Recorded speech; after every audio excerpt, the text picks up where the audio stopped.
Sleepy Hollow, New York, and graduated summa cum laude from Dartmouth College. Before attending Tisch, she appeared in a number of theatrical productions, regionally and in New York City, in everything ranging from restoration comedies to Dada musicals.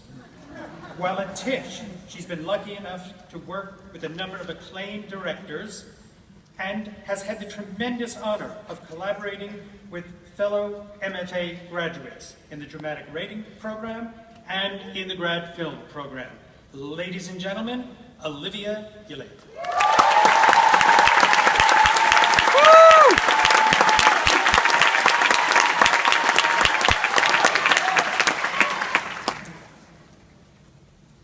I fell in love with a trash can.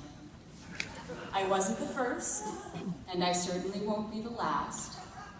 And our affair was brief, maybe 3 minutes at the very most, but oh, was it memorable. When I tell people about this episode in my life, I'm often met with quizzical looks. But it is the best way to explain exactly what my cohorts and I have spent thousands of hours and more thousands of dollars to learn over the past 3 years. On the 5th floor of the Tisch building in the grad acting department, people strengthen their faith. I believe in love. I believe I am in love with a trash can. They deepen their desire.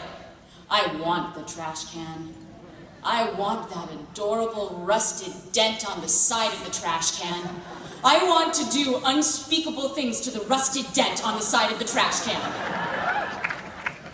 And they become intimately acquainted with loss. If the trash can does not love me back, I will definitely die.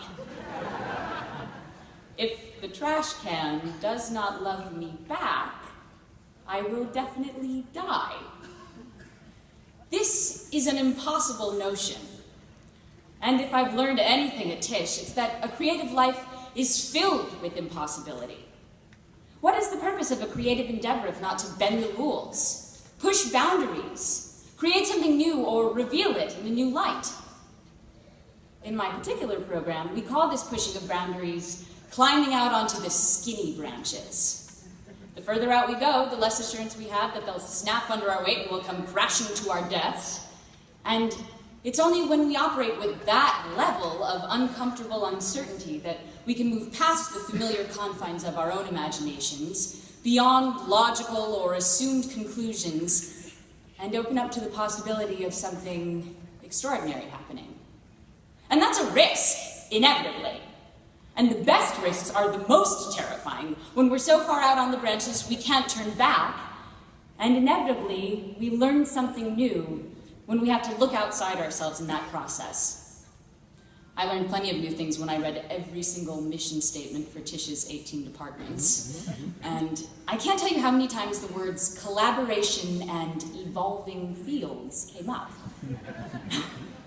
I suspect that for us, for arts and media, evolution means incorporating, interacting with, and moving towards one another. Evolution sounds really sexy, and risking in the pursuit of evolution even more so. But it wouldn't be risking if it didn't come at a potential cost. And functioning in the world all of the time with a high level of creative daring can be exhausting. It definitely demands chutzpah and courage.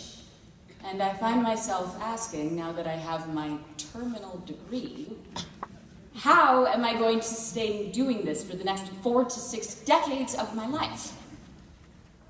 One possible answer comes from graduate film department chair John Tintori.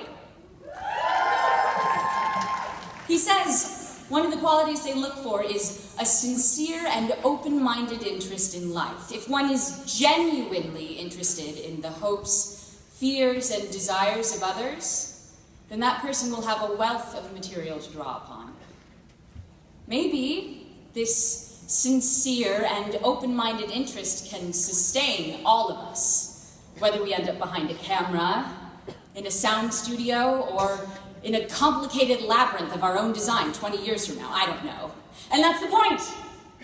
Not to know, but to remain forever curious. My hunch is that if we can just show up if we can just set about our work every day, engage with the city, or each other, or whatever and wherever our curiosity leads us. If we can just be present, then the possibility to engage with the impossible arises. What if you actually fell in love with a waste receptacle? Or swung from a very tall tree? Or found beauty in a wholly unexpected place? Could you transform something that was inaccessible into something attainable, not by wrangling an idea down to what is manageable and mundane, but by actually striving to touch the sun and make us believe it happened, if only for an instant? If you show up with enough curiosity to lead you far out onto the skinny branches, maybe someday you'll find out, and then find new questions to pose. To the Tisch class of 2014, I salute your endeavoring spirit, your curiosity, your risks, and your pursuit of the impossible. And thank you all for showing up today.